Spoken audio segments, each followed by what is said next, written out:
disappeared without a trace, evidently forced into servitude aboard a crab fishing boat. So he's like legally dead now. Wanna get married and whatever? Ugh, the new guy is so boring. I like him. His acting is much more subtle than Calculon's. Father!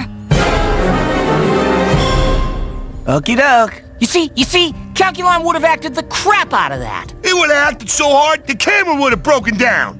In tears. I'm changing the channel.